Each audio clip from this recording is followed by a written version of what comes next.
Welcome to the channel, everyone. In Dune Prophecy Episode 5, titled In Blood Truth, we dive deeper into the shifting power dynamics of House Corrino, where loyalty is tested, secrets unravel, and families are torn apart. Desmond's rise to power takes a dark turn. Constantine struggles to find his purpose, and the Sisterhood confronts a dangerous revelation. With alliances shifting and revelations that could alter the course of the Imperium, who can be trusted in a world where survival is a game of manipulation? In this episode, we'll cover Desmond's new role as Lord Bashar, Constantine's battle for self-worth, and the deadly truths surrounding the Sisterhood. Along with these key events, we'll explore the themes of power, identity, and the high cost of loyalty in a universe built on secrets and betrayals. Let's dive in. Desmond, now garbed in black, stands before Emperor Yavoko and is officially declared the new Bashar of the Imperium. This pivotal moment not only signals Desmond's rise, but also shifts the power dynamics within the Imperium. Appointed to lead the elite regiment tasked with rooting out treason and demonstrating loyalty, Desmond's military leadership and relentless pursuit of control hint at a dark future. His growing influence raises questions about the lengths he'll go to maintain power and the dangerous path ahead. As Desmond's position and power solidifies, we see his increasing willingness to use ruthless authoritarian methods. His obsession with loyalty and control suggests he's on a dangerous path, one where moral flexibility becomes a key part of his strategy. The tension here is clear. Will Desmond remain a loyal servant to the Emperor, or will his thirst for control make him an even greater threat, especially as he's now siding with Empress Natalia? Now, Princess Inez is deeply disappointed in her father. Her storming off signals the distance between them, marking a growing fracture within House Corrino. Her disillusionment with her father's actions hints at her eventual rebellion against the political order he represents. This adds a layer of complexity to the theme of loyalty within families, where power and ambition are testing the bonds that hold them together. Her growing discontent foreshadows her eventual role as a more vocal critic of the Emperor's decisions. Constantine struggles with his identity and purpose within House Corrino. With his father's neglect and his own confusion about why he was born, Constantine's journey reflects the theme of unfulfilled potential and the complex relationship between fathers and sons. He feels like a pawn in his father's grand game, left to navigate a political labyrinth where his worth is questioned. Francesca's reassurance that Constantine's purpose is to protect his sister gives him a sense of duty, but it also reinforces the feeling of being caught in a power struggle that has nothing to do with his own desires. This emotional conflict makes Constantine a tragic figure, torn between wanting to live up to his father's expectations and his own need for validation. Francesca's unexpected visit further complicates Constantine's emotional state. It was very surprising to see and really mixes the whole pot. She has no knowledge of Kasha's death and is oblivious to the political maneuvering of Emperor Corrino. This stark contrast with Yavoko's distant, neglectful attitude highlights the personal cost of power and the emotional toll on family members. As Constantine grapples with the lack of affection from his father, Francesca's perspective offers him an alternative sense of purpose, protecting his sister. But her lack of awareness about the true dangers of the political world they inhabit adds tension as she inadvertently highlights the fragile world Constantine is struggling to hold together. Harrow and Desmond's exchange introduces a subtle alliance between them. Harrow apologizes for suggesting that Emperor Corrino ordered Pruitt's death, and there might be some sort of conspiracy there, and their ensuing spice bump signals a deeper connection. While an intimate moment to enhance their senses and create an unspoken bond, it did lead to something that Desmond could use. This moment reinforces the theme of manipulation, where power is acquired through clandestine agreements rather than open alliances. Their alliance is not just born of necessity, but of a shared hunger for influence, something that will play out in a future episode. And we've been suspecting of this for some time now, but Desmond grows suspicious of Harrow's aunt Valya's possible involvement with the rebels. This investigation into his own family highlights the theme of mistrust and suspicion that defines power struggles within royal families. Desmond's pursuit of evidence to prove Valya's betrayal underscores how loyalty is constantly tested in a world where everyone has their own hidden agendas. His growing paranoia and distrust make it clear that no one, not even family, is exempt from suspicion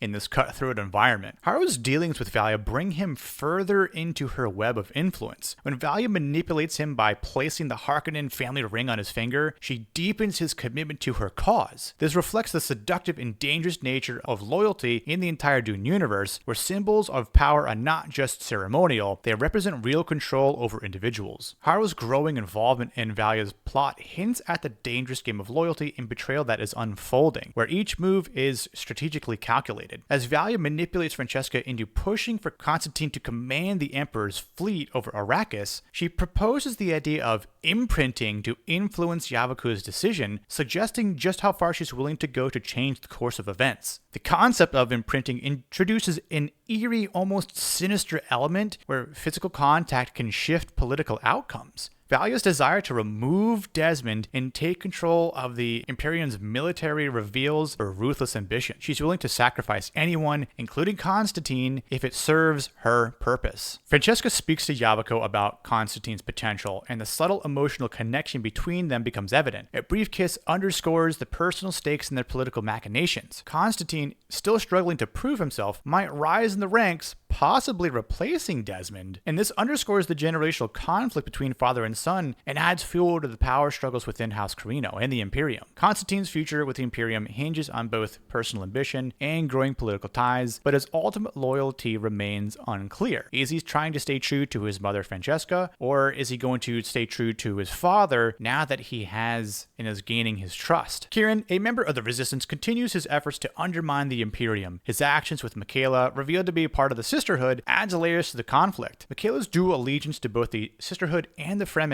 reflects the theme of duality and loyalty. Kieran's violent actions and his willingness to sacrifice others show the resilience of the Resistance, but also illustrate Desmond's growing militaristic power. His commitment to the cause is unwavering, even when faced with personal danger. At the bar, now that Desmond is making some headway and uncovers a piece of evidence, once the bombs go off, Desmond narrowly survives the blast orchestrated by Kieran and Michaela. The loss of evidence, Michaela's Sisterhood garb, signals how fragile the Imperium's control is, metaphorically speaking. Michaela's commitment to the Fremen, despite the dangers, contrasts sharply with Desmond's authoritarian rise. Her unwavering idealism and commitment to a greater cause add a layer of complexity to the episode's exploration of power. Desmond's survival is not just physical, but symbolic. He is beginning to take on a much darker role with the Imperium. That last split second he was able to detect that blast and save himself, although he admits later he should have died, but he didn't, because he still, too, has a purpose to play in this grand scheme. Constantine discovers Kieran's High Council blueprints at one point, which leads to Kieran's arrest. This moment cements Constantine's role into House Corrino as he earns his father's trust and is appointed to lead the Imperium's fleet. Constantine's growing prominence signals a shift in the Imperium's power dynamics, but the concern shared between Empress Talia and Princess Inez suggests that this appointment